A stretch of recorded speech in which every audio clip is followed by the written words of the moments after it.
Some accounts of historical events seem almost too outlandish to be true, but the fact that they're often backed up by several reputable sources confirms that they really did happen. But some of these events have never been explained, and continue to baffle experts in modern times. Some YouTube videos start out innocent enough, or so it seems, until they reach their conclusion, and the true horror behind the footage is revealed, as is the case with a video uploaded by a user called Motowinds. His channel focuses heavily on automotive subjects, and in most of his footage, he can be seen riding motorbikes and other similar vehicles on sand dunes, in open fields, in some cases on the road. But if one video that he posted in July of 2023 is anything to go by, he also likes to explore while riding his motorbike. And as the footage starts, he's seen via a helmet camera, making his way through a densely wooded area. He can be heard remarking that there are even more bones lying on the ground than before, suggesting he's very familiar with the area, and that he noticed these bones more than once before, which lends a mysterious element to the video. He then also speaks about a tree that he saw the last time that he was there, and mentions that it's now no longer there. At one point, he hits a large rock, which causes him some concern, but he carries on riding into the woods regardless. The clip then jumps forward a few minutes, and it's now obvious that the sun has started to set, and Motowinds mentions that he will likely turn around soon and head back to civilization, which seems like a good idea since visibility must have been pretty poor by this point. We can hear the crickets have been chirping all around him, and the sky has turned a pale color instead of the bright blue that we could see at the beginning of the clip. He reaches a part of the trail that he's never seen before, and this is where the video takes on a more sinister feel. He comes across a fork in the road and switches off the bike's engine, as he's unsure which path to take. He seems surprised that the trail is taking as long as it is, as he likely thought that he would have completed it by this point. He looks both ways, trying to decide which direction to ride in next, but then something strange and unnerving happens. The crickets stop chirping in an instant, and he can be heard saying, "It got quiet really fast." While most of us would see this as a bad sign and a good reason to turn around and leave, Motowinds sticks around for a while longer, seemingly deciding whether he should forge ahead or call it a day. But before he can make up his mind, the decision is made for him when a strange white figure emerges from one of the bushes behind him, and he lets out a gasp of air as he's clearly terrified by what he sees. He tries to start his bike up once again, but it stubbornly refuses as he keeps looking over his shoulder in the direction of the creature. Eventually it kicks to life, and he flees as fast as he can, and we can hear him saying, "That's my cue to leave." Scariest Ghost Ever is a video that was uploaded to YouTube by a user called Michael D. McGee in October of 2012. It's one of dozens of videos on his channel, which mostly center on the paranormal and strange events that he's captured on camera.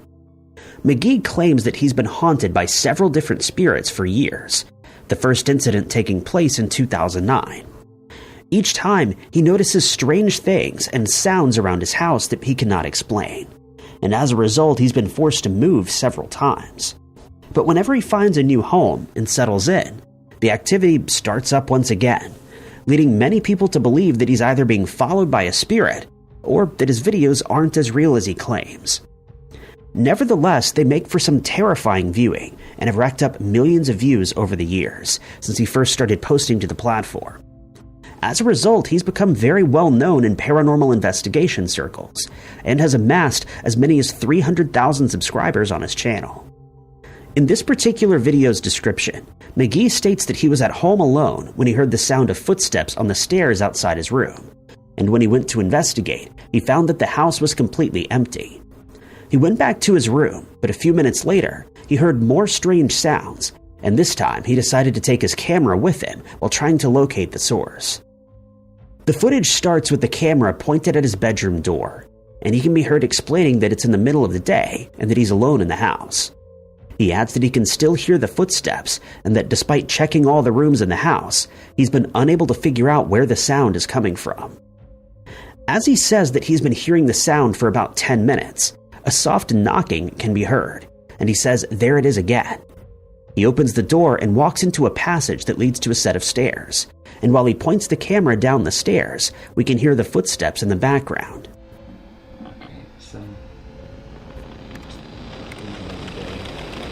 There's nothing to be seen, and for a moment, it seems that his imagination may have been running wild until something terrifying happens. Out of nowhere, the footsteps grow louder and faster, and it's then that McGee realizes they're coming up the stairs directly toward him. He quickly retreats backwards towards his bathroom, but before he can enter, the door slams shut behind him. He opens this door only to find that the bathroom is empty.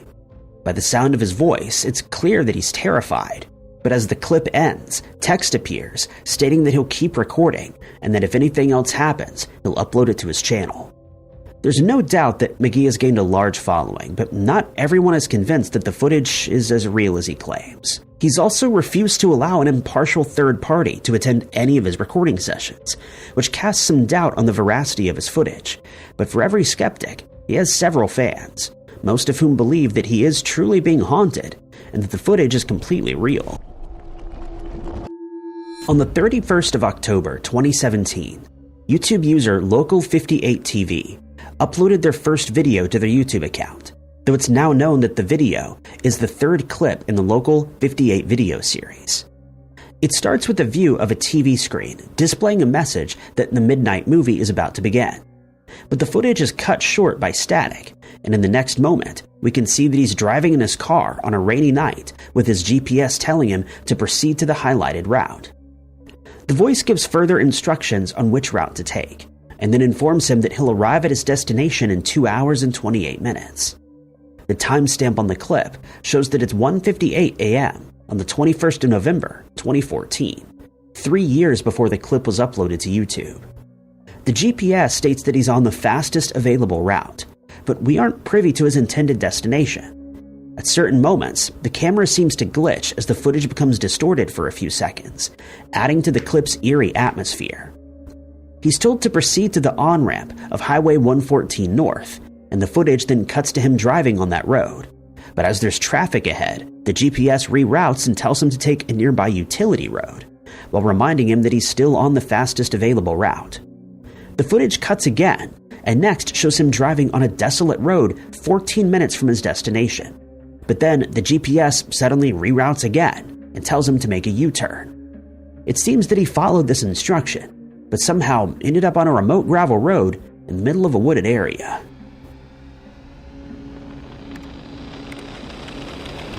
It's now 5:27 a.m., more than 3 hours after he set out, suggesting that he's gotten lost on more than one occasion during the trip, and that he's now lost again. He's told by the GPS to follow the signs next to the road, but to not enter. The woods surrounding his car are completely dark, and only the sound of the car rolling over the dirt can be heard. The GPS then tells him to continue on what it calls an unnamed road, and to switch the car's headlights off after traveling a further 300 feet. For reasons unknown, he decides to follow this strange instruction, and as the lights are turned off, we can see just how dark the forest really is. Suddenly, a loud static sound rings out, and as he switches the lights back on, they reveal a skinny humanoid figure lurking among the trees a short distance away. The footage then cuts to the car being driven much too fast through the trees, with the GPS still audible. But moments later, the static sound returns, and the vehicle stops dead in its tracks. The screen goes black, and when the footage returns, we can see that the car's windshield is shattered, and as the unnerving sound starts up again, the GPS states that the driver has arrived at their destination. The man in the lower left-hand corner of the photograph is a two-part story that was created by Robert Morgan, who was responsible for the screenplay, its animation, and editing of the piece. And it's described by those who watched it as strange, emotional, and beautifully dark. The video begins rather unnervingly with a close-up shot of a worm crawling around a drawer in someone's kitchen, while soothing music plays in the background. We then see a photograph in a frame, showing a tree and a fence in the distance, and predictably, a man in the lower left-hand corner. We then learn that we're seeing the inside of that same man's house. He gets up off his bed, walks over to a phonograph that's playing the soothing music, and removes the needle from the record before examining the worm in his drawer. He feeds the worm before picking up a makeshift doll that he presumably crafted, and it becomes clear that he's lonely and that the doll no longer provides him with the company that it once did, as he drops it to the floor.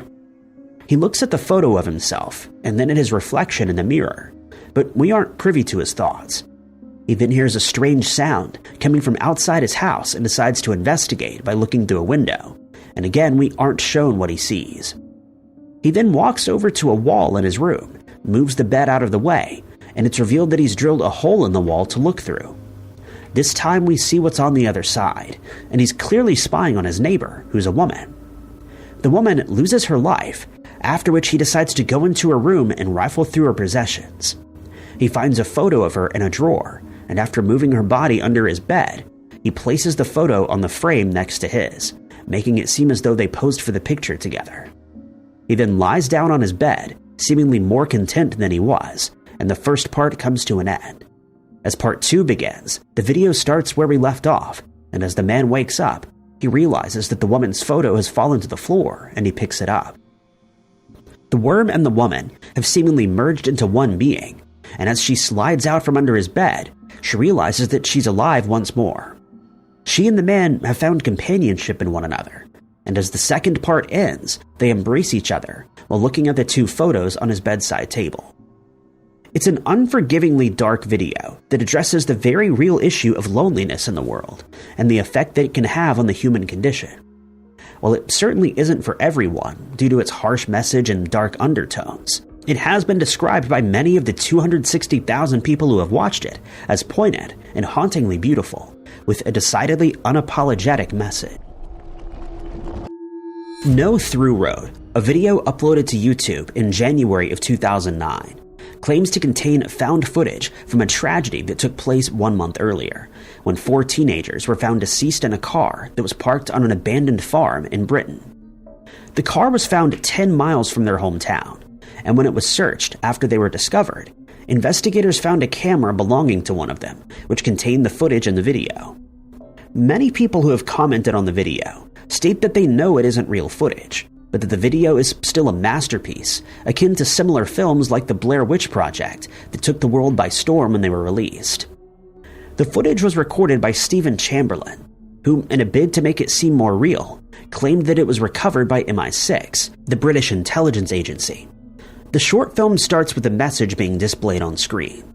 It states that on December 15, 2008, the 4 teenagers who hailed from Stevenage in Hertfordshire, England, were reported as missing by their families. They were then told that they were found deceased at Broomhall Farm, 10 miles outside of town, still seated in the car that they were driving. When the farm was searched, investigators found signs that it was no longer abandoned, and the footage that was found was released with the consent of the teenagers' families, in hopes that it would aid in the ensuing investigation. As the footage begins, we see the 4 boys in the car, joking around and having a good time, with one remarking that their trip is a bad idea, since he has to work in the morning. The footage has clearly been recorded over older footage of someone playing a guitar, since we catch glimpses of this as the camera glitches slightly. At one point, they reach a sign that reads "No Through Road," and another, telling them that they've reached Broomhall Farm. One of the teenagers remarks that the farm was in the news, but he can't remember why. But they will soon learn.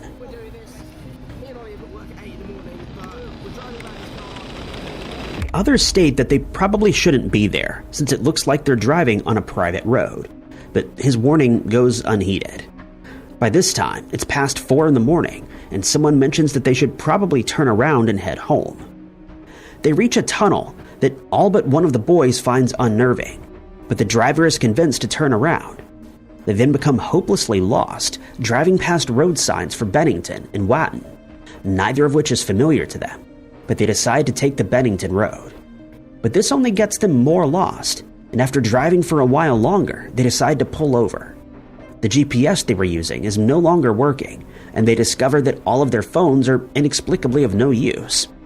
They find a perfectly preserved deceased rabbit next to the road, after which they get back in the car while one of the friends spots something down the road. He then starts running back to the car and frantically tells the driver to get them out of there. The camera glitches again, showing 2 of the boys playing with a funhouse mirror setting on a camera. But when the footage cuts back to the car, The frightened teen is explaining that he saw a strange masked figure standing in the road. As they continue driving, they start to realize that all the roads they've taken seem the same, and they're dismayed to once again come upon the Bennington-Watton sign from earlier. This seems impossible to them since they never turned onto any other roads, and they pull over again. They decide to keep driving, and when they turn the radio on for comfort, they hear chaotic screaming that only unnerves them further. The car's headlights are fading, but they realize that they're back at the farm, and the masked figure is standing a short distance away from the car looking at them. He attacks the group in a chaotic scene that ends abruptly, as all 4 teenagers lose their lives. And as the video ends, we're presented with an email address where any information relating to the incident can be sent. Begotten is a short film that gets mixed reviews from those who have watched it, with some hailing it as a brilliant piece of cinematography, while others find it to be nonsensical and unnecessarily dark. There's no doubt that it's very unnerving, as the entire piece is shot in black and white. But once the footage's message is revealed, it makes a lot more sense, though it doesn't detract from its creepiness. The first scene contains a large body of water and a bird, possibly a seagull, flying overhead before we see a small shack that seems to be abandoned. But as we venture inside, we see a strange figure dressed in white clothing appearing in the corner of one room. The figure is meant to represent God, who's in the process of giving birth to Mother Nature.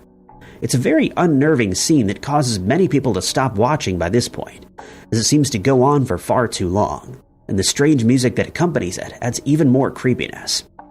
Mother Nature, now born, rises up and inspects her surroundings with wonder, before venturing outside and standing next to a coffin.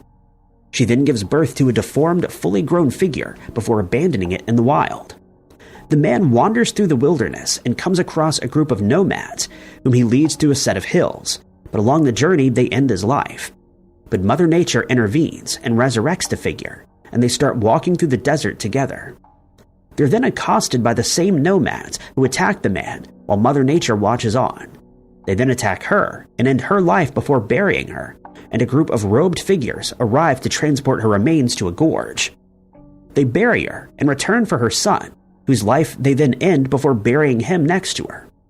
As time passes, the burial site becomes covered in flowers and other plants, while images of the pale figure in the first scene are shown. We then see Mother Nature and her son walking down a path in a wooded area, suggesting the entire cycle is starting up once again, and will repeat again and again until the end of time. Rubber Johnny is a dark and unnerving short horror film that was created by Chris Cunningham in 2005, after which it was uploaded to YouTube. It's known for its strange imagery and strange music, which is a remix of the Aphex Twin track AFX 237 V7.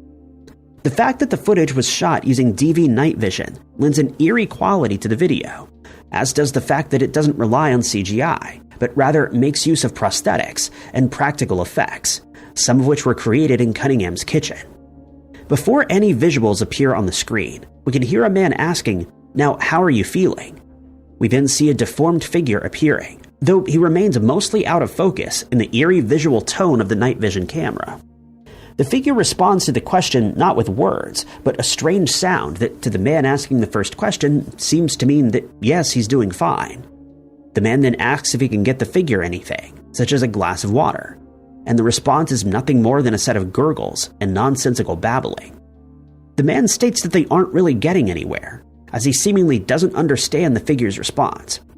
He asks if the figure is seeing something, as its demeanor has suddenly changed, and we learn that the figure is called Johnny. He asks, "What do you see there, Johnny?" To which he replies, "Mama." The man asks if Johnny wants his mother to come in, but Johnny seems to shake his head before starting to breathe heavily. The man warns him to not do that since it'll make him feel very strange, but Johnny seems perturbed by something, as the man does his best to keep him calm. He asks Johnny if he should administer the medication to him to help him relax, and Johnny's seen thrashing around before the screen goes black and everything falls silent.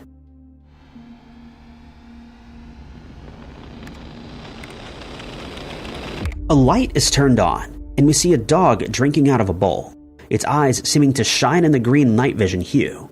We then see Johnny sitting in a wheelchair with his back arched, and we see that he has a disproportionately large head. As he opens his eyes, he lets out a strange distorted grunt, and music starts to play. Johnny seems to dance while seated in his wheelchair, as the music changes to a faster tempo. He maneuvers the wheelchair around expertly, and is clearly enjoying the music at this point, possibly as a result of the medication that he's been given. The footage then cuts back to the small dog that's looking directly into the camera, and a few seconds later, we see Johnny looking out at the camera from behind corners, his glowing eyes affording him a strange alien-like appearance. He continues to dance to the music before we see a series of flashing, nonsensical images. Calm returns as we see Johnny sitting quietly in his wheelchair once more, his bulbous head hanging off the back thanks to his deformed posture. The dog starts to bark, and Johnny looks over at it before producing one last strange sound. The footage then cuts to the outside, where we see a city skyline, and the credits start to roll. Curve, a short film that's been viewed on YouTube more than 11 million times, contains the type of footage that would give anyone with agoraphobia, or a fear of heights, nightmares for weeks to come. According to its creator, Tim Egan, it's based on two major events that took place in his life. The first being when he was struck by a car, and the second being a conversation that he had at one point with a friend of his who was suffering from depression. He added that when he was struck by the car, he was in the center lane of a busy road, with cars passing by at speed. When he hit the ground, he fully expected another car to hit him moments later, and he remembered gripping the tarmac as he steeled himself, but luckily he escaped the traumatic event with his life intact. As for the conversation with his friend, he recalled her saying that she only felt at peace for the first few moments after waking up. But as soon as she remembered the grief that she was experiencing, it felt as if the earth opened up beneath her, and that she would spend the rest of her day holding on by the sheer force of tension. The footage begins with a shot of dark waves rolling in the ocean, and water flowing over the nearby rocks. It then abruptly cuts to a woman who's just waking up, and we can see that she's been injured somehow. More shots of the waves appear intermittently, and when she opens her eyes, she's clearly confused as to where she is. As she looks down, she realizes that she's on the edge of a strange, curved wall, and that she could fall into the abyss below her at any moment.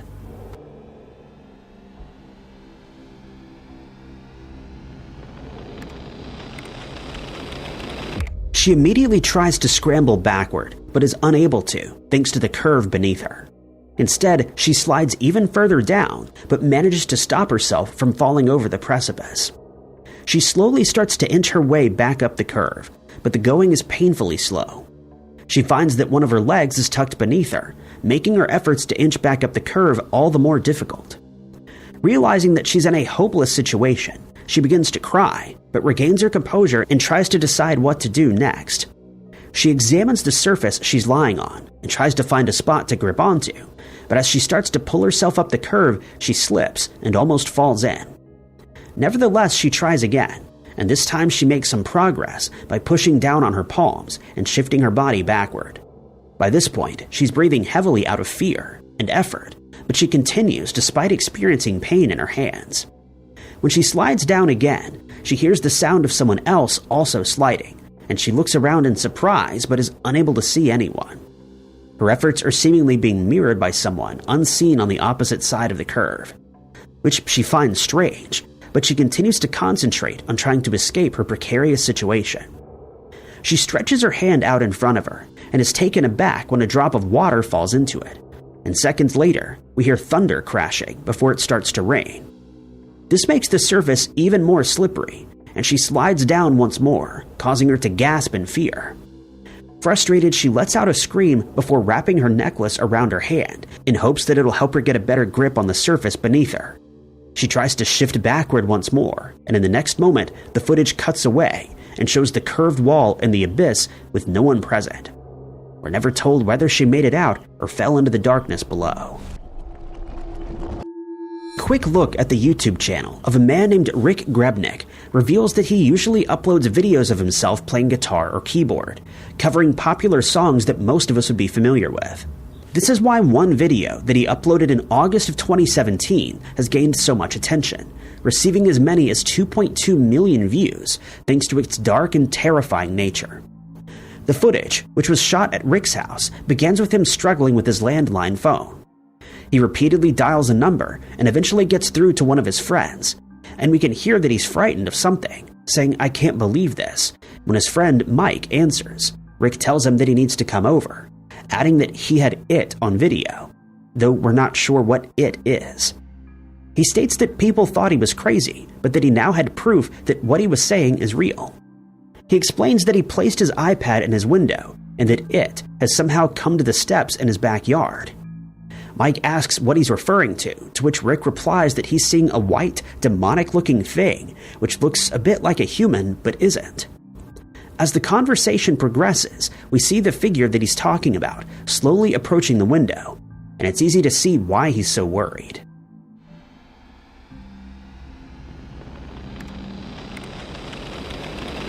He adds that strange things have been happening around his house at this time every night.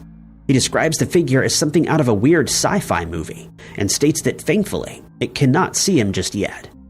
Mike asks if it could be a person, but Rick states that it's an evil entity that looks somewhat like a gargoyle. By this point, he estimates it to be about 35 feet away from the window, having approached the house after emerging from some weeds at the bottom of the garden. Mike suggests that he call the police, but Rick feels that since it isn't human, they won't be of much help. The creature has now started retreating backward into the darkness, as if it knows something is going on. He then recalls that 3 nights before, he was lying on his couch when he heard one of his doors opening. He saw the creature walk through his sunroom, but when he got up to investigate, it fled before he could get a proper look at it. Mike starts to pray that the creature will not return, and that Rick will be able to live peacefully. But the creature has returned and is now standing closer to the window than before, seemingly staring at the camera. Luckily, it retreats backwards into the darkness once more and disappears from sight. This is where the footage ends, and since no follow-up video has ever been posted, we don't know whether it ever returned. Room 209 in the Windgate Hotel in Illinois is said to be incredibly haunted, and a video that was uploaded to YouTube in September of 2012 seems to confirm this, as it shows some incredibly unnerving security footage from the hallway outside that room. The video claims that the footage was recorded on the 14th of September 2003. Its description states that the footage was submitted by hotel security manager John, who was on duty that night. John was contacted by hotel staff via radio after they received noise complaints from rooms adjacent to room 209, but the woman speaking to him informed that no one was checked into that room. While John takes the elevator to the second floor, a man explains to him that guests could hear screaming coming from the room, and as he arrives outside the door, he freezes in his tracks, as the sound of a woman screaming can be heard. He confirms that he's hearing screaming, and again is told that no one should be in there. Before he gets the chance to knock on the door, the other man tells him to hold on for a minute, and confirms with the woman that he also can hear the screaming. He tells John not to enter the room, as they've decided to contact the police. But as the screams have now started to become more intense, John decides to open the door with his master key, and he can be seen switching on his flashlight before shining it into the room. He bravely decides to walk inside, and as he does so, a strange white fog can be seen exiting the room and disappearing down the hallway, with John being none the wiser. He takes a step inside, not knowing what he's about to encounter.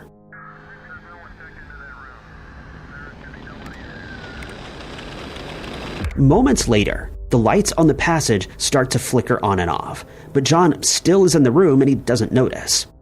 He quickly exits the room, clearly on edge, as he shines his flashlight inside once more. He states that the room is indeed empty, but that all the furniture has been turned upside down, and he urges them to call the police. He adds that the shower in the bathroom is running, and that the carpet in the room has been ripped up, which seems impossible since no one's in there. He walks away from the room while nervously glancing over his shoulder a few times, and the man that he's seen talking to can be heard saying that he's now officially freaked out by what has happened.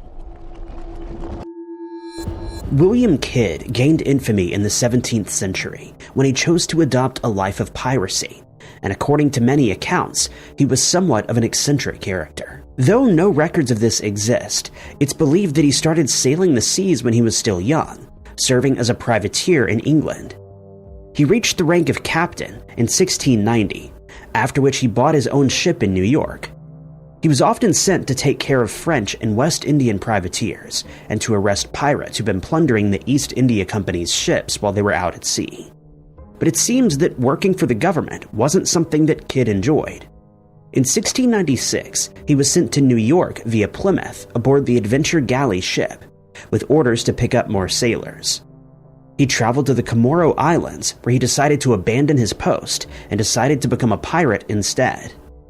He started attacking ships that were sailing from Yemen, but his career in piracy was almost cut short when he refused to attack a Dutch ship, and his crew started talking about mutiny.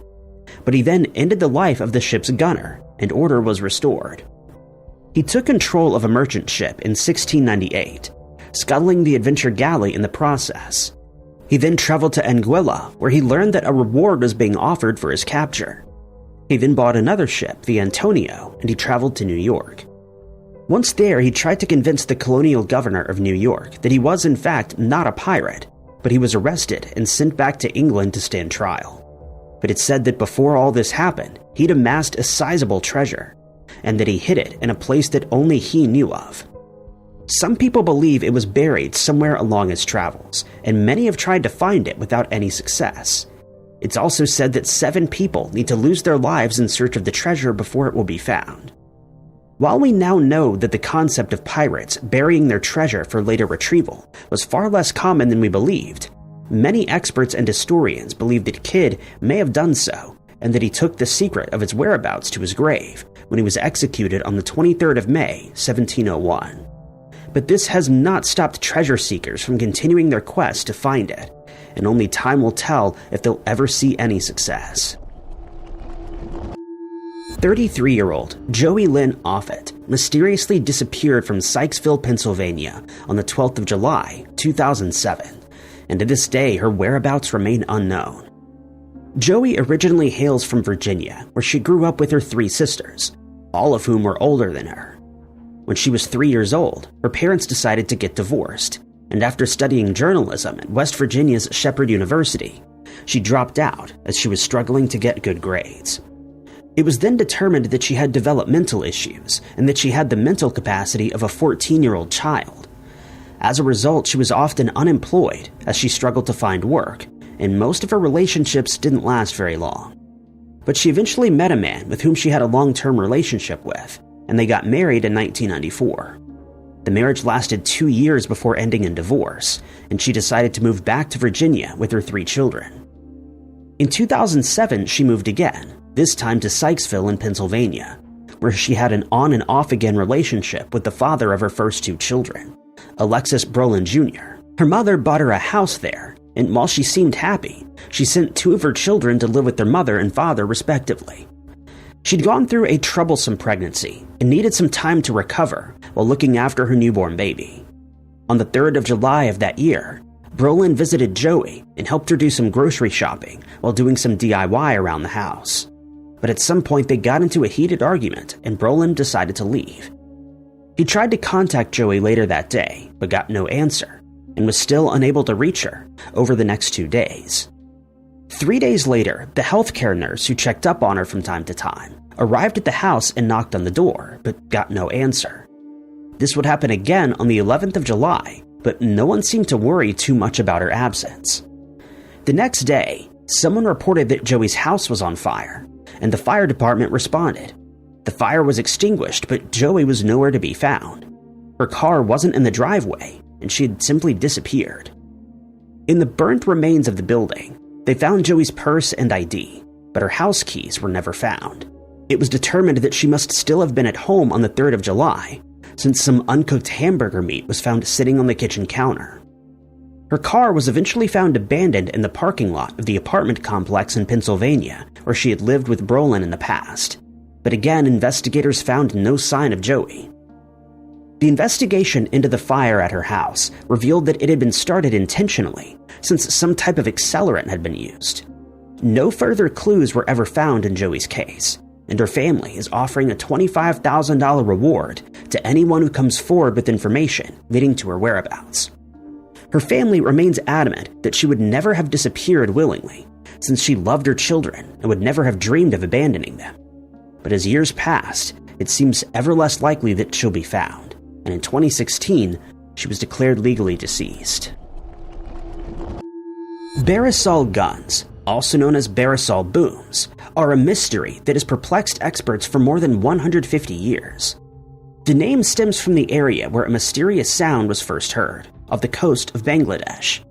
At the time, Bengal was under the control of the British, but this had little effect on the local people, who managed to continue their lives as normal.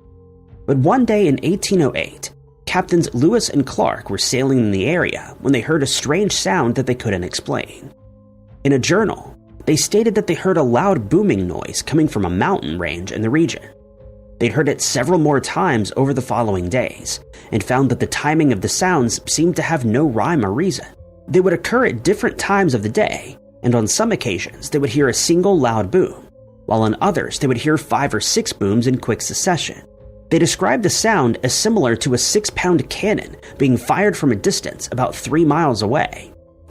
The locals had heard the sound many times before, and believed that it was thunder produced by the mountains. Other tribes in the area reported hearing similar sounds further to the west in the Black Mountains. These sounds have since been heard thousands of times, and at first it was thought that a battle was being fought nearby, but subsequent investigations found no evidence of any such battle taking place. It was then suggested that they were the result of a natural disaster, such as an earthquake or volcanic eruptions, but this was also disproven since no such events had occurred. Furthermore, no one ever reported any injuries after the booms were heard, and the mystery of their origin prevailed. Poet Sophia Kamal spoke about the mysterious noises in her autobiography, stating that she knew of at least one account where the booms were heard in the 1950s. Since then, many theories have been put forward to explain this strange phenomenon. Some believe that they're the result of sound waves being broken up by the surrounding landscape, but this remains just a theory, as it's never been proven. At one point, British officials suggested that Portuguese and Dutch ships were engaged in a battle nearby, and that their ships were firing at each other, but upon further investigation, it was found that none of these ships were sailing in the area.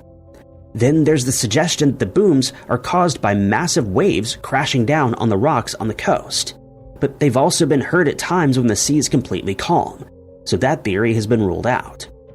Strangely, there have been no new reports of the Barisal booms in modern times, since the last one was reported in the 1950s.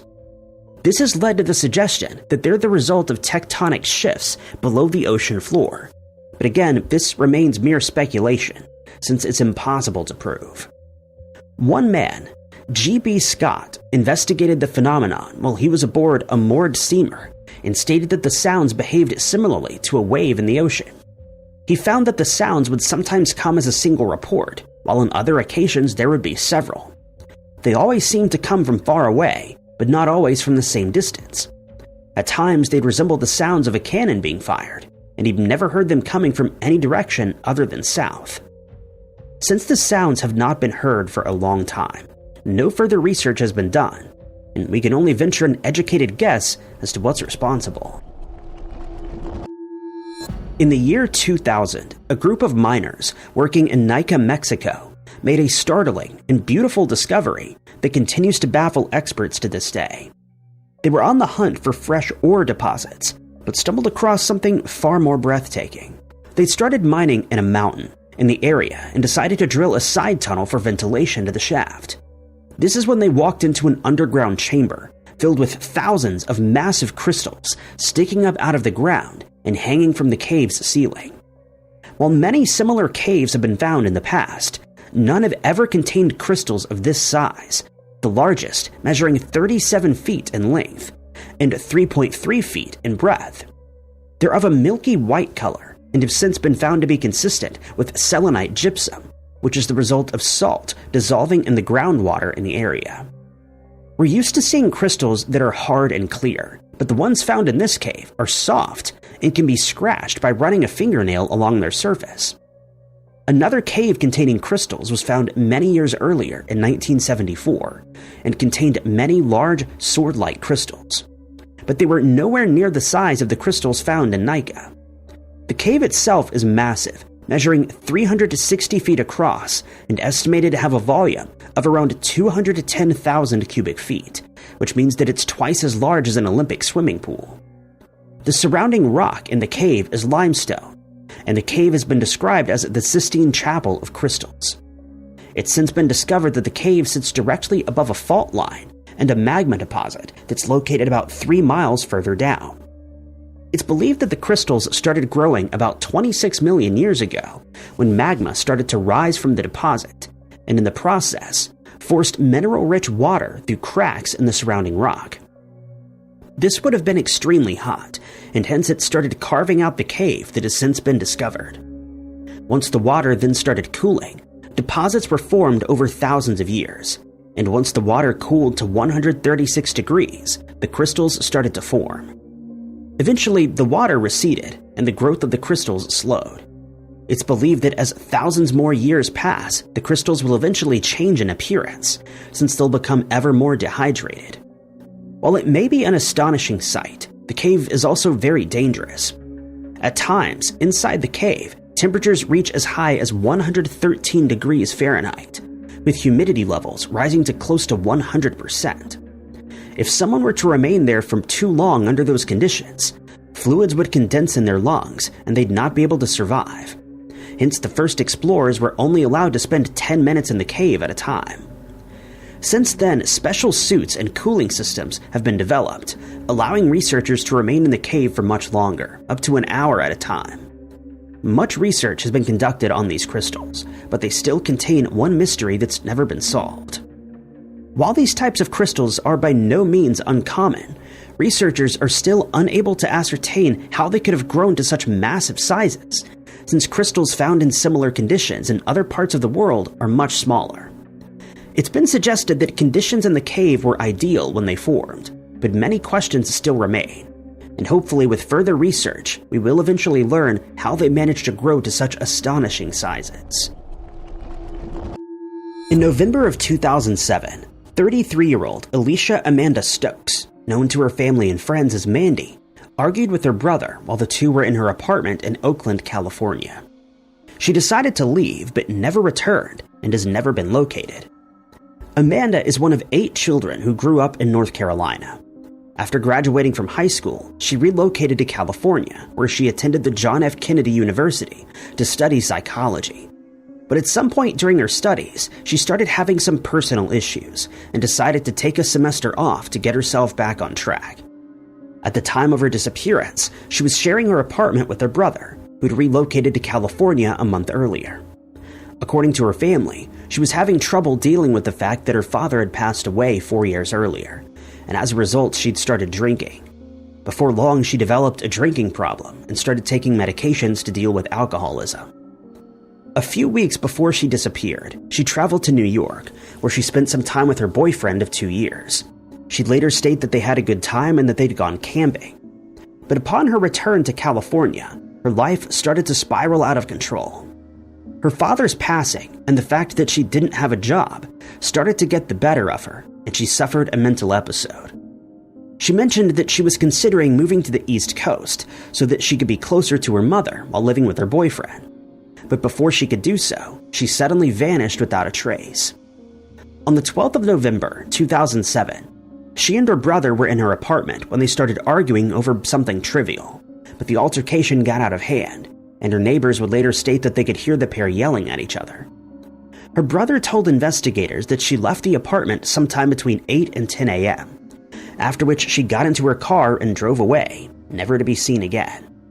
But she did tell her brother that she would only be gone for a short while. She called her boyfriend while on the road, but she would later report that their conversation was cut short when her phone either died or was turned off. She was reported missing by her family when she didn't come home, and a search was started. On the 27th of November, 25 days after she disappeared, her car was found in East Oakland, parked close to a ravine 2 miles from her apartment. It had been reported as abandoned after motorists complained that it was blocking traffic, and it was towed away. The car's battery was completely flat, and when it was searched, Alicia's MP3 player, wallet, and phone were found. The next month, her apartment was finally searched, and there, investigators found evidence that led them to believe that something untoward had happened to her, though they never released any further information on what was found. but they did state that they believed her life was ended by someone after she left the apartment. If you have any information on Alicia's case, you're asked to contact the Oakland Police Department at 510-238-3641. When someone mentions Transylvania in Romania, most of us instantly think of Vlad the Impaler, or the vampire Dracula that was created by Bram Stoker in The Impaler's image. In Romania, Vlad isn't often associated with vampires since he's seen as a national treasure, but locals there speak of a different dark mystery, the Hoia Forest. The forest is often described as the Bermuda Triangle of Romania, thanks to the strange and inexplicable events that have taken place there. Many consider it to be the creepiest place on the entire planet, and listening to the tales that locals tell, it's easy to see why.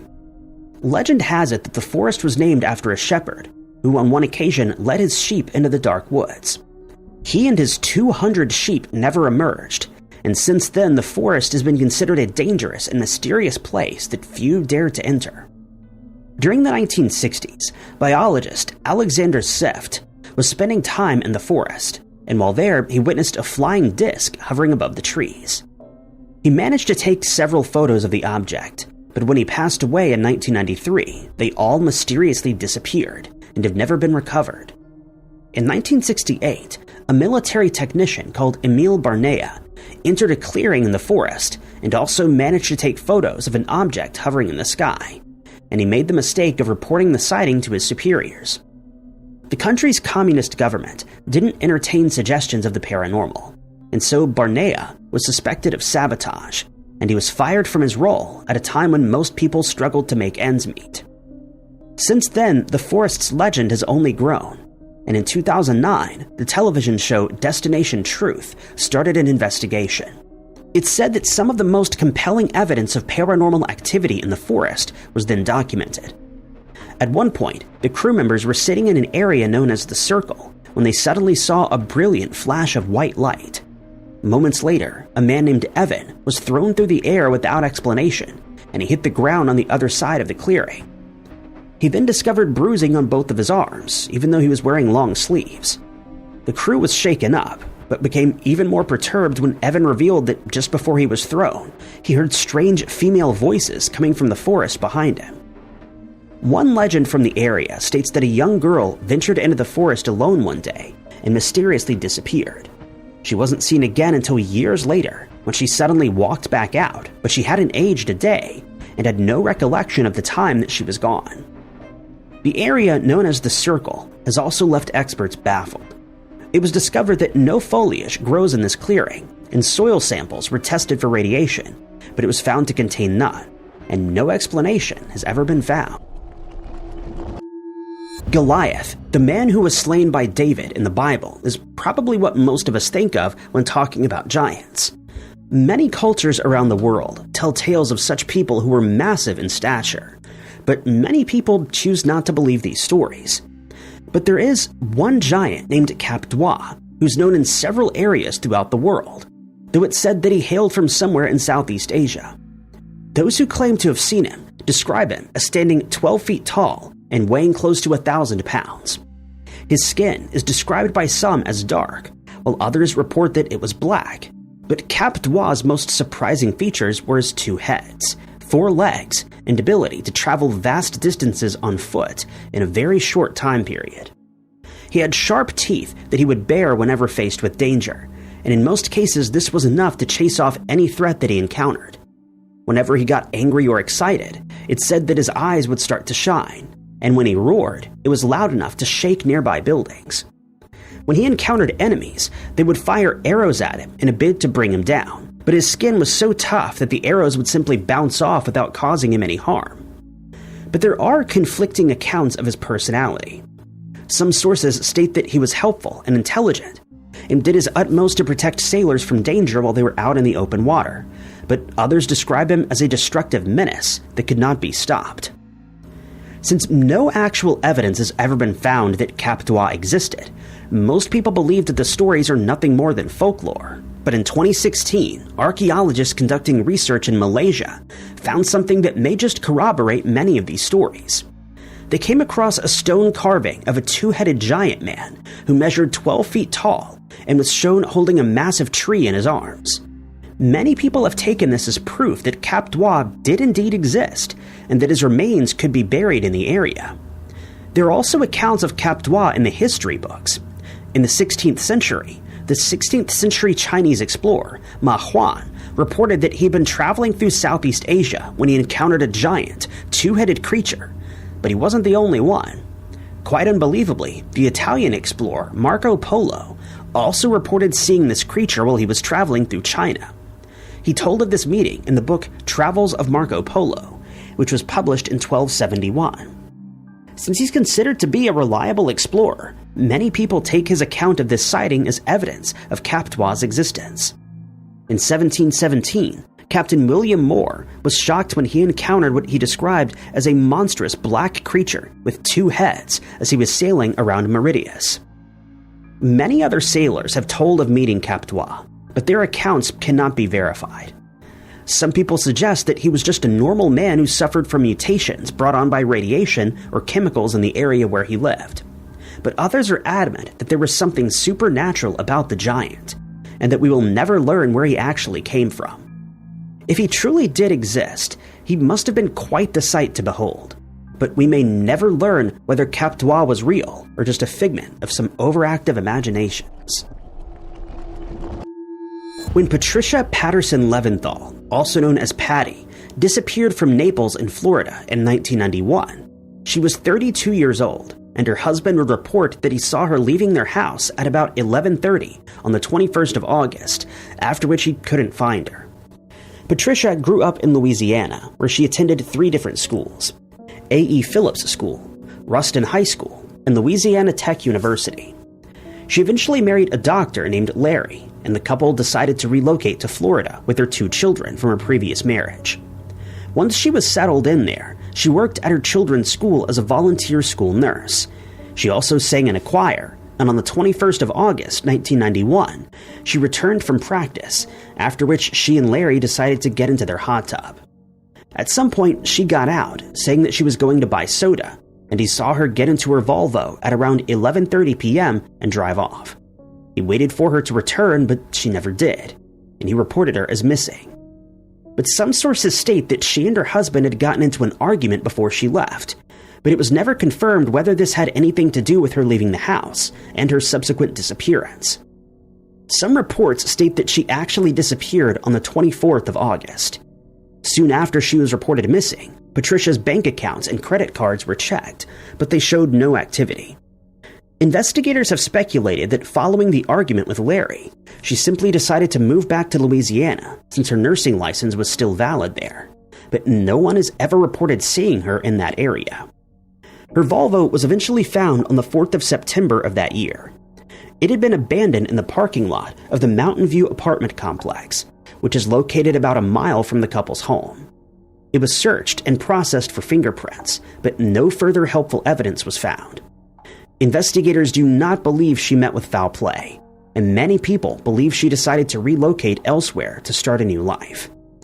Patty remains missing to this day, and her case has since gone cold. Any who may have seen Patty or have any information on her current whereabouts are asked to contact the Collier County Sheriff's Office at 239-793-9169. Any leads that are received will be followed up on. Hadrian, the Roman emperor who lived from 76 to 138, is considered to be one of the 5 good emperors. His birthplace is a matter of debate, as some scholars believe he was born in Italica, while others believe he may have been born in Rome.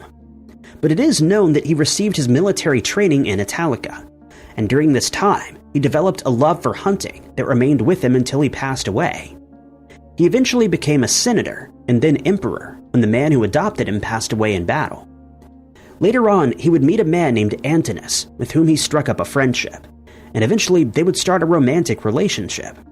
But their friendship would come to a tragic end in 130, while they were traveling along the Nile River in Egypt. During this trip, Antinous fell into the river, and unable to swim to safety, lost his life. Hadrian is said to have wept openly and never fully recovered from his grief. Some people believe Antinous threw himself into the water deliberately, or that he was pushed overboard by an advisor to protect the emperor's reputation, but this has never been proven, and is seen as very unlikely. It's also been suggested that Antinous jumped into the water since he believed that cutting his own life short would prolong Hadrian's, but again, this is just speculation, and it's generally accepted that he lost his life in a tragic accident.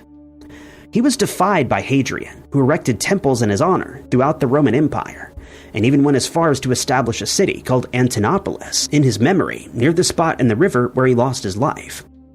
His burial spot was marked with an obelisk, but this has since been moved to Rome. In Roman culture, he was seen as the epitome of youth and beauty, but he's also the subject of a perplexing ancient mystery. It's said that Hadrian, in his inconsolable grief, started seeing Antinous wherever he went, and he became convinced that he was being haunted by his spirit. He described the ghost as a young man who bore a melancholy expression on his face. On many occasions, Hadrian could be seen talking to this unseen figure, begging for forgiveness as he felt guilty for not being able to save him from the river in time. No one else ever saw the spirit, leading to much speculation. Many people believe that Hadrian was so affected by the tragedy that he'd started seeing Antinous when he wasn't really there, and he may have been hallucinating since he never dealt with this grief following the tragedy. Others think that this never actually happened, and that the haunting was just a fanciful tale that was added to Hadrian's legend many years later, since it makes for some captivating reading, and further elevated Antinous' state at the emperor's side. Unfortunately, as Christianity spread throughout Rome, most of the 4,000 statues of Antinous were destroyed and repurposed, but about 80 of these statues have survived and are still kept in Rome today. Since there are no accounts of anyone else encountering his spirit, it's been suggested that it was all in Hadrian's mind, and that he simply suffered mental anguish over the fact that his companion was no longer alive, and he'll have to live out the rest of his days without him. Throughout history, there have been strange accounts of unexplained bouts of mass hysteria, such as the Dancing Plague of 1518, when a large group of people, as many as 400 by some accounts, started dancing in the streets and couldn't stop, despite desperately trying to. The dancing lasted for weeks, and in some cases resulted in exhaustion, injury, and even loss of life. It's since been suggested that it may have been brought on by ergot poisoning, religious hysteria, or stress due to poverty, but we're still unsure of the exact cause. But there is another case of mass hysteria that occurred long ago. The accounts of this event are just as strange, and have also never been explained. This case was first described by Justice Frederick Karl Hecker in his book Epidemics of the Middle Ages, which was published in 1844. He states that upon reading a medical account from the Middle Ages, he learned that a nun, serving in a large convent somewhere in France, suddenly started meowing like a cat one day without explanation. The other nuns obviously found this strange, but they were unable to figure out why she was doing this or how to stop her. Soon, several more nuns from the same convent also started meowing, but it only got stranger from there. At the same time every day, these nuns would start to meow and wouldn't stop for several hours. People in the surrounding neighborhoods would hear this noise, and before long, they started to complain about the noise. It was only when a group of soldiers was sent to the gates of the convent with orders that the nuns were to be whipped with rods if the noise continued that the mass hysteria event finally ended. It's a very strange tale, but astonishingly, it isn't the only one of its kind. In the 15th century, a doctor named Jerome Cardan was bid to travel to a convent in his home country of Germany. He was told that something was very wrong with one of the nuns serving there, and when he arrived, he was astonished by what he had found. The nun in question had started biting the other nuns, and no one could offer an explanation as to why she was doing it. One would expect a bitten nun to act accordingly and simply avoid contact with the attacker. But strangely, the other nuns started to retaliate and would bite her back, which was seen as pretty strange. Soon, many of the nuns had started biting each other, and out of desperation, Cardan was sent. He did his best to curtail the behavior, but before he could do so, he started receiving reports that nuns from other convents had also started biting each other, and he was at a loss for an explanation. Soon, nuns in Holland were following suit, and the hysteria then traveled to the nunneries in Rome. No explanation was ever found, and many scholars have suggested theories for this strange behavior. Since the nuns lived mostly in isolation, it's been suggested that they started suffering from fantastic affection, but that theory has been dismissed as chauvinistic, since it was the belief of Johann Jacob Zimmermann, who was known to have had very low opinions of women. In modern times, historians have suggested that the behavior was brought on by stress being experienced in these nunneries. But that explanation doesn't say why nuns in different countries exhibited the same symptoms without being told of the other events. It's a mystery that's never been explained, and likely never will be. Tammy Miller was still a young girl when her mother, 28-year-old Luann, suddenly disappeared in 1974. And for many decades, she believed her mother had passed away and that she'd never see her again. She'd forgotten what she looked like and never dreamed that she'd be found one day. In 1974, Luann had just given birth to her third child while living in Laurel, Texas. And one day, she simply walked out of her family's house and never returned. She gave no indication as to where she was going or what her plans were, but she'd clearly planned on disappearing, since she signed custody of her 3 children over to her parents before leaving. They only heard from her again the following year when they received a letter from Luann. The letter was postmarked in Richmond, Indiana, but they knew that Luann was likely living elsewhere, since it seemed as though she didn't want to be found, and hence would not have posted the letter from the area where she was living. But her family always held out hope that she would walk back through that same door one day. Her mother, Emma Gillespie, often stated that she believed she would see her daughter again, and she was in the habit of leaving her front porch light on every night just in case, but she passed away before learning what had become of Luann. When her daughter Tammy was 40 years old, she spoke to a news outlet about her mother's case and stated she'd always wondered where she went, but was doubtful that she would ever see her again.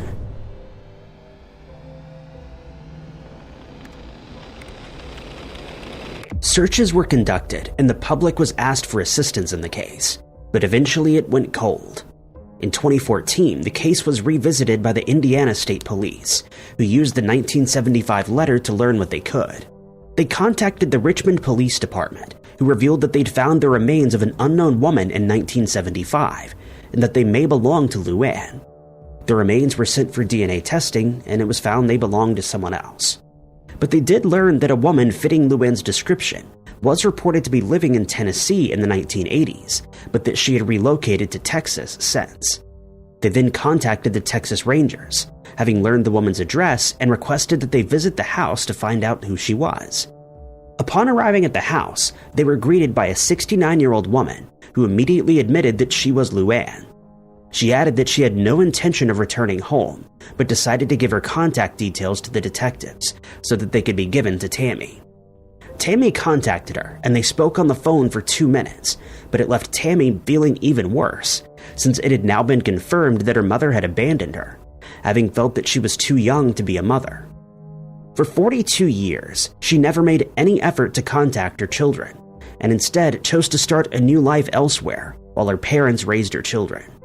But Tammy did state that she was keeping an open mind, since she wasn't certain what the circumstances in the family home were when she left. Neither woman has ruled out the possibility of a reunion, but by all accounts it seems very unlikely. In September of 1990, Curtis Reed, known to his friends and family as Corky, mysteriously disappeared, and thanks to certain events that were happening at the time, they became convinced that his life had been ended. At the time, Corky was working as a supervisor for EG&G, a roofing contractor, and before he went missing on the 7th of September, he was busy working at the Kennedy Space Center. He seemingly finished his shift that day and drove away in his car to start a 3-day weekend, but he never returned home that night, and when he still hadn't contacted his family a week later, his mother Louise knew something was wrong. Corky would talk to her on the phone every day and visit her at least every other day, which he hadn't done since vanishing. Then the case took a sinister turn. At the time, serial killer Aileen Wuornos was operating on Florida's highways and had been doing so for over a year. When Corky's car, a 1986 Cutlass Sierra, was discovered abandoned in Altamonte Springs in November of that year, investigators started to speculate that he may have been one of her victims. In the car's trunk, they found both of his pairs of glasses which he needed to drive. They also found similarities to the men who had their lives ended by Wuornos. He was middle-aged, would gladly help a woman experiencing car trouble, and was in the right area at the time. The state of his car also matched those of Wuornos' victims. The driver's seat was moved into position for a much shorter person, and material that he usually kept in the glove box had been moved to the trunk. The car was found locked, but the keys had been thrown onto the floorboard. They also found the same type of contraceptive in Corky's car that had been found in the cars of Wuornos' victims. Wuornos had been arrested just 4 months after Corky disappeared. When this news reached the family, they were upset. They asked that Wuornos at least let them know whether or not she ended Corky's life. She was questioned about this, but stated she'd never met Corky, and that she certainly hadn't taken his life. Knowing that Corky might still be alive, the family started speculating as to what could have happened to him. They knew that he suffered a head injury while working at the Space Center, having fallen several stories. He was in a coma for 6 weeks before recovering, and as a result he suffered 2 strokes shortly afterward. The family believed that this injury may have had something to do with his disappearance, but they couldn't prove it. On one occasion, a few weeks before his vanishing, Corky arrived at home with bruising on his face. His family believed he'd been assaulted and asked him about his injuries, but he stated that he'd been in accidents and wouldn't elaborate any further. Just before he disappeared, he stated that he believed he may have suffered a heart attack and that he planned on going to a doctor, but it isn't known if he ever did. He then cashed his $1,200 paycheck, got into his car, and vanished. For 2 years, he remained missing until August of 1992, when he appeared in traffic court in Las Vegas to dispute a traffic ticket. A routine computer check revealed he was a missing person, a fact that took him by surprise. He stated that he left his job and family due to stress over bills and medical problems, but he had no idea he'd been reported missing. And while he was glad his family could finally move on, he added he had no intention of reuniting with them. There's no doubt that Margie Profett has a very bright and inquisitive mind. In 1980, she gained a political philosophy degree from Harvard University, and 5 years later, she finished her bachelor's degree in physics from the University of California. 9 years after that, she decided to further her studies by attending the University of Washington in Seattle. And there she studied mathematics and was named a visiting scholar of that institution's astronomy department. But she would go back to Harvard a few years later, where she continued her mathematics studies. She started gaining media attention, not only for her good looks, but the fact that she won a MacArthur Fellowship in 1993. She published her views on how mammals are able to protect their reproductive canals, an opinion that left people divided. The New York Times considered it to be a radical theory, while Scientific American, Time Magazine, and Omni considered her to be a maverick of science with a bright future ahead. Her theories weren't for everyone, since many people felt her opinions were somewhat controversial, but this didn't stop Margie from making them known. But Donald Simmons, an anthropologist from the University of California in Santa Barbara, agreed with UC Berkeley toxologist Bruce Ames when he called her a pioneer of evolutionary theory. She then published her thoughts on allergies, suggesting that they're the body's natural ways of drawing our attention to and getting rid of carcinogens and toxins. She based her findings on research done years ago, in which it was found that people who suffer from allergies are far less likely to contract cancer, especially cancer of the brain. It seemed as though Margie's life was heading in the exact direction that she had planned. She'd made inroads into becoming a recognized member of the scientific community. She had no health issues, her career was going well, and according to those who knew her, she seemed very happy. But while studying at Harvard between 2002 and 2005, she contacted Professor Deidre Barrett from Harvard Medical School to complain about a math problem she was having trouble solving, and admitted she was having serious trouble concentrating. Barrett later stated that Margie suddenly stopped contacting her mother, who she was very close with, and in 2005, she spoke to her for the last time before she suddenly disappeared without a trace.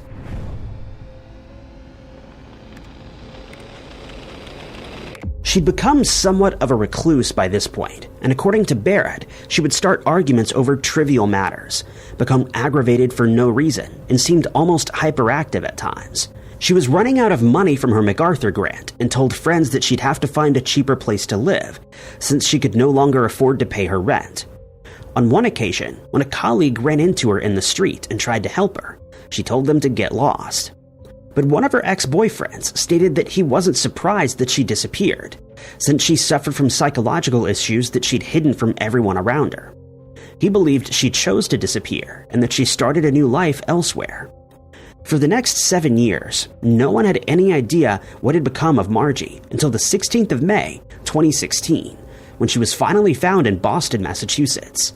She'd been suffering from a long-term illness and was living in poverty until she was reunited with her family. In 2012, the Libyan government released a statement in which it claimed that Musa Ibrahim had been taken into custody after he and that country's interim government had butted heads following Gaddafi's passing. But shortly afterward, an audio recording surfaced on Facebook in which a man claiming to be Ibrahim stated that the report was a lie, since he was not even in that country at the time, and it was either a case of mistaken identity or an attempt at deceit. But it could not be verified that the man in the recording was Ibrahim, and the media had a field day, with some outlets reporting on his disappearance, while others supported the theory that Ibrahim was in no danger whatsoever. According to the Prime Minister of Libya, Ibrahim was apprehended in the town of Tarhuna, after which he was taken to Tripoli, where he would be interrogated. No proof of his capture was provided, though, which led the majority of people to believe that these reports were fake. In the audio recording, the man stated that he and his companions were traveling outside of Libya, and they had no relations with Bani Walid, and that they had no intention of traveling there in the near future. It was reported that Ibrahim was last seen in Tripoli at the Rixos Hotel in 2011, where he regularly held press conferences along with several other international journalists. This was shortly before Tripoli fell. Ibrahim disappeared 1 year to the day after Gaddafi was captured and overthrown. He was taken into custody, after which he was interrogated, and once that was done, his life was ended.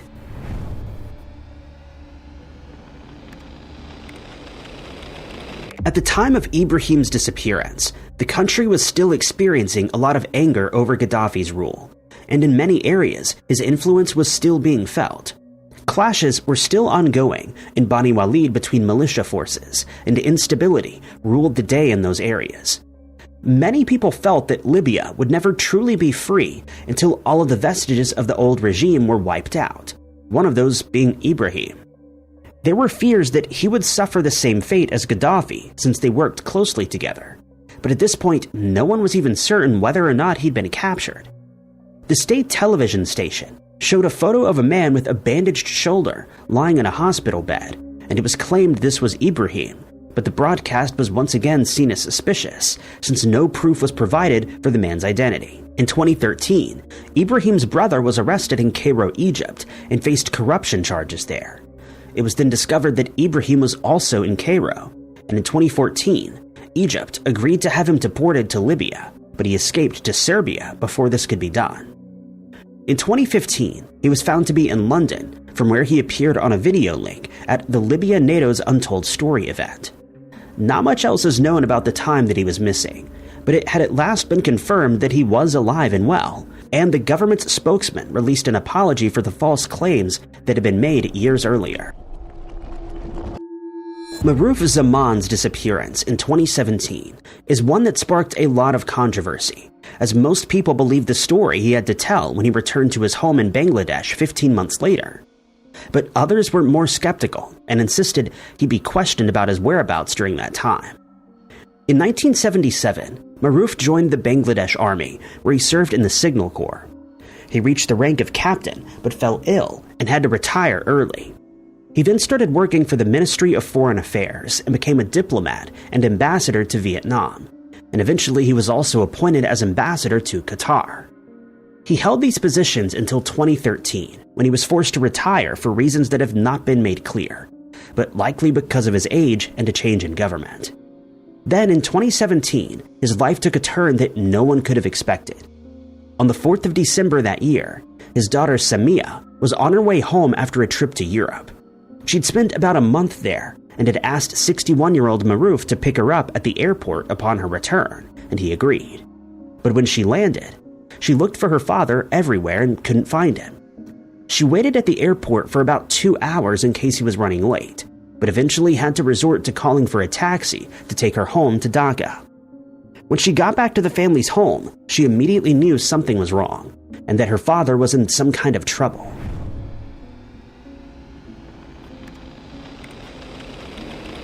When she entered his room to ask why he hadn't picked her up, she found his personal belongings scattered on the floor and furniture in disarray. She noticed that the family's 2 servants were shaken up, and when she questioned them, they stated that Maruf had indeed left for the airport at around 6:20 that evening. They were expecting him to return with Samia shortly after, since the airport was just a few miles away from the house. But 90 minutes later, they hadn't returned, and at 7:45 they received a call from him, but he was calling from a hidden number. He stated that some men would be coming by the house to collect all of his electronic devices, such as his phone and computer, but offered no further explanation. At 8 p.m., 3 men arrived as promised and picked up his laptop, PC, phones, and camera. They never revealed who they were, nor why they were collecting these items, but they clearly had nefarious intentions, since they hid their faces from security cameras via surgical masks and caps that they were wearing. When her father didn't return that night, Samia contacted the police and reported him as missing. The police conducted an investigation, but for the next year, they found no relevant information, and no one had any clues as to what became of Maruf. His family believed he was the victim of a forced disappearance orchestrated by the government, a practice that is all too common in Bangladesh. They became aware that he shared a few anti-government posts on his Facebook account, but never dreamed that this would lead to his abduction. Westerners who have visited Dubai in the United Arab Emirates describe it as a beautiful place where many prosperous people live, but add that there are a lot of rules to follow due to the prevailing religious beliefs in the country. But for many people who live in Dubai, life is far less ideal than it seems to the outside. One of these people is Princess Latifah bint Mohammed Al Maktoum. She felt that the laws in the country were unfair towards women, and that the rules set out for her by her father were too harsh. She was never allowed to learn to drive, and under no circumstances could she ever leave Dubai. She wanted to travel abroad to study and experience life outside of the country, but her father forbid her. In a video that she recorded on her phone, she stated that she needed to leave as soon as possible or she'd never be happy. But this would be no easy task.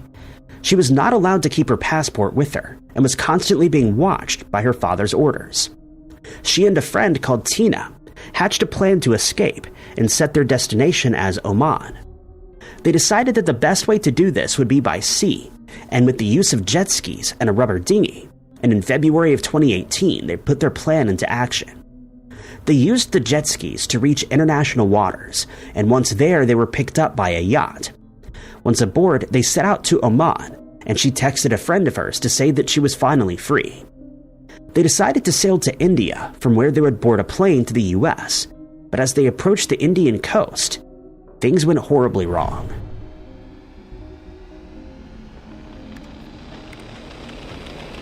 A group of men, armed with firearms, boarded the yacht, and the 2 women tried to hide, but were forced out of their hiding spot when the men fired smoke grenades.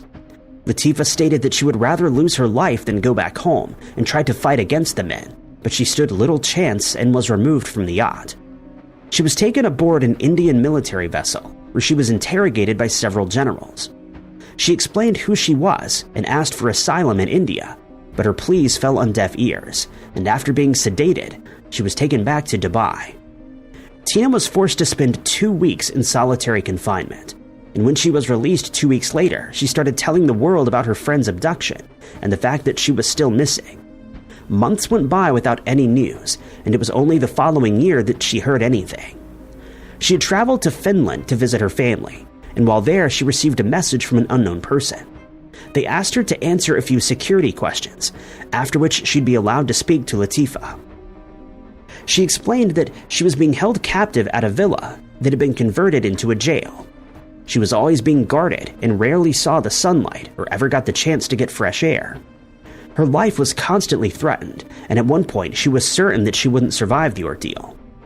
The sheik stated that he rescued Latifah and that she was being held at the villa for her own protection. Her family was told that she was suffering from bipolar disorder and that she was being held at the villa because she was vulnerable. But the UN needed proof that she was alive, and to provide this, she was allowed to visit with her stepmother in Hoia. Hoia took a few photos of Latifah as proof and then left, but in April of 2019, she had to flee since the sheik didn't like the fact that she had taken an interest in Latifah's case, and she relocated to London out of fear. 3 years and 4 months after she was abducted, Latifah was finally released. Her family stated that she was receiving medical care that she needed, and that she'd return to public life when the appropriate time arrived. In 1972, Vera Brown was living in New South Wales, Australia, when she suddenly disappeared without explanation, and the resulting investigation became the longest running of its kind in that area's history. At the time, Vera was a housewife who looked after her children, Gwen and Ray, until they left the family home when they reached their 20s. But that year, everything changed. Vera informed her children that she was going on vacation in Brisbane in the company of a man they'd never met. They believed that she would spend a week or two away from home and then return, but this never happened, and she was reported as missing. At first, there were fears that she may have been a victim of foul play, possibly at the hands of the mystery man, but then the case took a strange turn. Vera contacted her family via a series of letters in which she gave conflicting accounts of her whereabouts. She sent several of these letters until November of that year, and they got no further word from her. Her family was hopeful that the police would find clues as to her whereabouts, and that they could at least take solace in knowing where she was. But the police were of the opinion that Vera disappeared willingly, and that it would be very hard to locate someone who wanted to remain missing.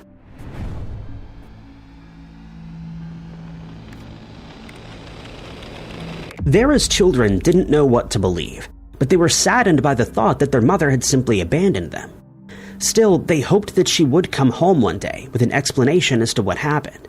But for the next 32 years, they received no word from Vera, and they accepted the fact that they would likely never see her again, for reasons unknown to them. But in 2004, they finally received the information they'd been waiting for. Vera had indeed left for vacation with the mystery man, but had every intention of returning as planned. But while in his company, he somehow convinced her that debt collectors were looking for them, and managed to keep her from contacting her family. The pair went on the run and changed their identities several times as the decades passed by. She would later learn that she'd been deceived, and the man simply didn't want her to reunite with her family. She later stated that her belief in his lies is the biggest regret in her life, and that she wished she'd simply gone home. Once she managed to make contact with her family again after the man passed away, they reunited, and she met her grandchildren for the first time. Vera was worried that Gwen and Ray would hate her for abandoning them, but to her surprise, they welcomed her back with open arms and stated that they looked forward to making up for the time that they lost with her. John Victor Dial suddenly disappeared in July of 1966 when he was 23 years old, and for half a century, no one knew what had become of him. John joined the U.S. Air Force when he was just 16 years old, and he served at the Hamilton Air Force Base from 1960 to 64, 2 years before his disappearance. He then relocated to the Howard Air Force Base in Panama, and in May of 1966, she took leave to visit his family in Childress, Texas. He returned to duty in June of that year, and his family didn't hear from him again until the 1st of July. On that occasion, he announced he'd gotten married to a woman named Elsa Caballero, who was a Panamanian. This took them by surprise, since they had no idea that he was in a relationship, and they wouldn't hear from John again until 1985, when he contacted them via a phone call. He asked to speak to his sister, but she wasn't home at the time, and he ended up having a conversation with one of her children. He only stated that he was no longer living in Panama, but declined to say where he was calling from. John was reported as missing, but with no clues to go on, investigators didn't know where to start looking for him. One person contacted the police to say that they had seen John in Childress in 1990, but this sighting could never be confirmed. Many years had passed, and John's parents both passed away without ever finding out what had happened to him. his niece decided to try and track him down, and she took to the internet to ask for clues and sightings, stating that she believed he was an employee as a mechanic or involved with the trade of firearms. She knew that John and Elsa had at least one child, but she decided not to try and contact Elsa in Panama, since she believed Elsa didn't speak English, though it's now been suggested that she probably did, since she was married to an English-speaking man. At one point, an unidentified man who passed away in his apartment in Ohio was believed to be John, but he was later identified as Joseph Newton Chandler III, and it was then discovered that the man was using a fake name. The investigation took a long time to complete, and for many years it was speculated that Chandler and John were one and the same. But 50 years after John disappeared, he contacted his sister to reveal that he was still very much alive. No further details were ever released on where he was for all those years, and it isn't known whether he ever reunited with his family, but they finally knew that he was alive, and the many questions they had finally been answered. Before Gayel Fleming went missing from her hometown of Shreveport, Indiana in 2005, her family had started growing concerned over her mental health. While she'd been acting strangely, her young children didn't know whether she was under a lot of stress or if her behavior was caused by a mental disorder. She started claiming that people were watching her through her television, and on several occasions would make statements that made no sense to the rest of her family. Her brother, Billy Parker, decided to try and get her some help, and he took her to a hospital in Atlanta, Georgia, in hopes that she would get the psychiatric help that she clearly needed. It was then determined that she was possibly suffering from schizophrenia, and she was given medication to take every day. Slowly but surely, her condition started to improve. She eventually decided to move back to Shreveport, where she lived with her sister for a while. For reasons unknown, she left her sister's home and started living in homeless shelters around the city, and on the 4th of December 2007, she disappeared without a trace. Her family did all they could to try and locate her, but their efforts were in vain, and they started to fear the worst.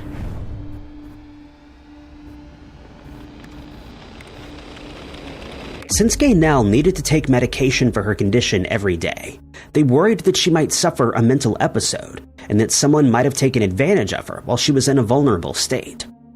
Some people started to speculate that she may no longer be alive, mostly because she'd not been in contact with her family for a long time. But they knew she had some fight in her, since she'd survived the destruction caused by Hurricane Katrina in 2005.